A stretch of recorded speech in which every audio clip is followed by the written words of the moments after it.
A house is more than just walls or roof. It's a container, a vessel. It holds memories, laughter, and sometimes secrets. When you agree to house sit, you are stepping into someone else's life. You become the temporary keeper of their space, their routines, their quiet moments. But you are never truly alone in that space. The history of the home is there with you. Its energy, its past, and the lives that were lived within its rooms all linger. You become a guest not just to the homeowners, but to the house itself. And sometimes, the house has stories it wants to tell. Stories you might not be prepared to hear.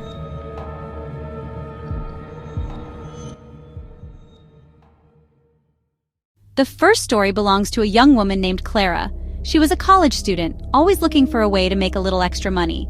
An opportunity arose through a campus bulletin board. An older couple, the Harringtons, needed someone to look after their home for 2 weeks. It was a beautiful, sprawling mid-century modern house in a secluded, wooded suburb. The pay was generous. The duties were simple: feed their 2 cats, bring in the mail, enjoy the peace and quiet. Mrs. Harrington gave Clara the tour. The house filled with antiques, curiosities, and art. He collected old televisions, dozens of them, everywhere. Bulky 1950s TV consoles. The first few days were idyllic. She fed the cats, who were friendly and low maintenance. The house was silent, except for the gentle hum of the refrigerator and the ticking of a grandfather clock in the hall. The televisions in the study were just part of the decor, their blank screens like dark, unblinking eyes. But then, on the 4th night, something changed. It was a low, crackling hiss, like static. She muted the podcast she was listening to and held her breath. The sound was coming from the study. Mr. Harrington's study. The room full of dead televisions. The plugs were all disconnected. Some didn't even have cords. They were just shells, empty boxes. Shaken, she backed out and pulled the door firmly shut. She went to bed, telling herself it was just her imagination. The next night, it happened again. This time, it was louder. Desperate and sleep-deprived, Clara grabbed a heavy fireplace poker and marched to the study. A small 70s black and white portable TV was glowing in the dark. It wasn't plugged in. She'd checked. Narrator, VO. Our second story follows a man named Ben Narrator, VO, a freelance writer who took a house-sitting job in a quiet, aging suburban neighborhood. Narrator, VO. The house belonged to a professor away on a year-long sabbatical. Narrator, VO. He met the next-door neighbor. An elderly woman named Martha tended her rose bushes and gave him a long, searching look. Narrator, VO. "You're the new house sitter?" she asked, her voice thin and raspy. Narrator, VO. Ben confirmed he was. Narrator, VO. "Don't go into the backyard after dark," she said, "and if you hear anything from over there, just ignore it." Narrator, VO. He settled into the comfortable, book-filled house. It was perfectly quiet, almost unnervingly so. Narrator, VO. One night, while writing at the kitchen table, he heard a faint, rhythmic thudding. It came from the backyard. Narrator, VO. Thump, thump, thump. It sounded like someone digging. Narrator, VO. He locked the back door, drew the curtains, and tried to work, but the sound persisted for hours. Narrator, VO. The digging sound became a nightly ritual. It always started just after dusk and would last until the early hours of the morning. Narrator, VO. During the day, he'd venture into the yard, searching for any sign of disturbance. He never found a single clue. Narrator, VO. He pressed her for information. "I told you to ignore it," she whispered. "Don't look, don't listen." Narrator, VO. Her fear was palpable. Narrator, VO. He started having nightmares. He felt like a prisoner in the house. The silence of the day was filled with a tense anticipation of the night. Narrator, VO.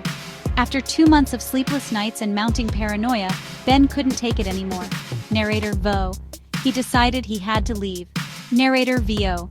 He noticed a man across the street standing on the sidewalk, staring intently at the professor's house, holding a pair of binoculars. Narrator, VO. Ben marched across the street. "Can I help you?" he demanded. Narrator, VO.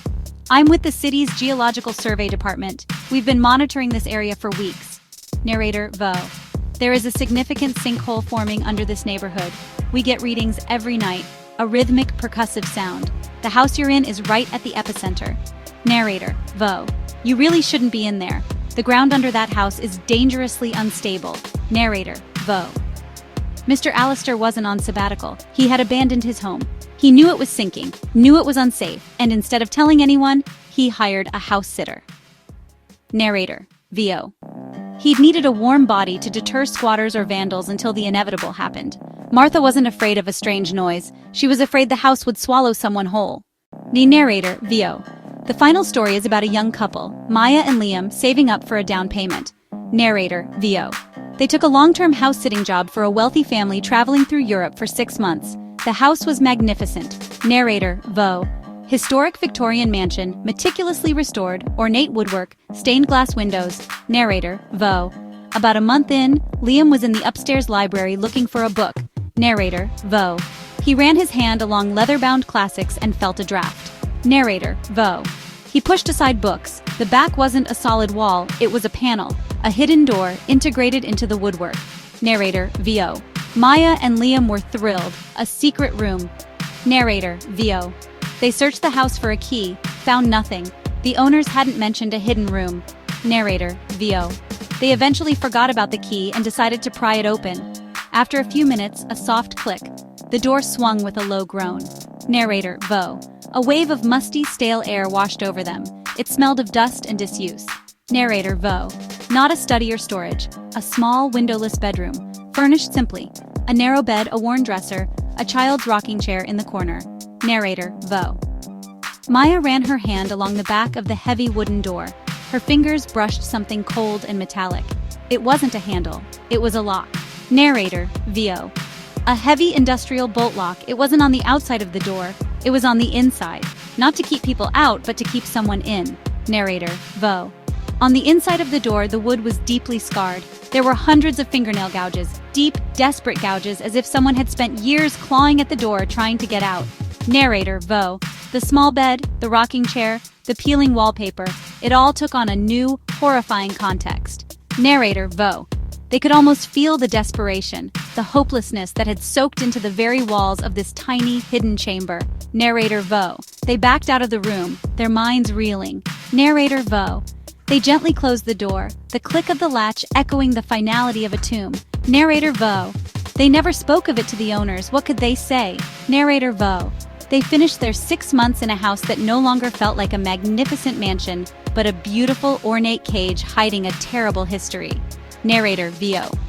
These stories remind us that when you hold the keys to a stranger's home, narrator, Vio, you never know what other doors you might unlock. Narrator, Vio. You might just find that the most terrifying secrets are the ones that are real, the ones hidden just out of sight, waiting in the silence for the next person to come and listen.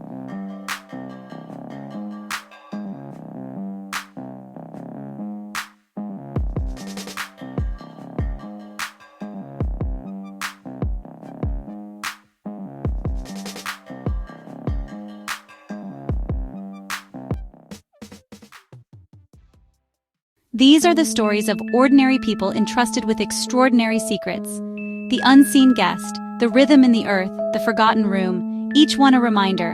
Houses keep what we cannot always see. If you ever accept the keys to a stranger's life, listen closely, look carefully, pay attention to the details. If you enjoyed these stories, subscribe and listen at your own risk, because some doors, once opened, don't close the same way again. Whisper,